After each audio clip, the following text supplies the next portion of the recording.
আনন্দ সংবাদ, ছাগল সংবাদ, ছাগল সংবাদ।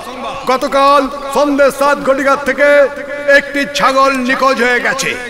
ছাগলটির গায়ের রং কালো। স্থানীয় মোল্লাহাটি গ্রামের করিম মোল্লার পোয়াতি ছাগলকে গতকাল সন্ধ্যে 7 ঘটিকা থেকে খুঁজে পাওয়া যাচ্ছে না। শেষ খবর অনুযায়ী আমরা জানতে পেরেছি স্থানীয় পীর বাবার মাজারের মাঠে গতকাল সন্ধ্যাবেলায় ছাগলটিকে একটি পাঁঠার সাথে ব্যবহার করতে দেখা গেছে। সময় চিরদিন শুধু বয়ে যায়, থেমে সে তো থাকে না। সমস্ত ছাগল মানুষ সমস্ত ছাগলের মালিকের কাছে আমাদের অনুরোধ, আপনারা যদি ছাগলটির খোঁজ পান তো অতি সত্বর পশু ও শিশু চিকিৎসা কেন্দ্রে যোগাযোগ করুন। যিনি ছাগলটির খোঁজ দিতে পারবেন তার জন্য রয়েছে আকর্ষণীয় উপহার। আনন্দ সংবাদ, ছাগল সংবাদ, ছাগল সংবাদ।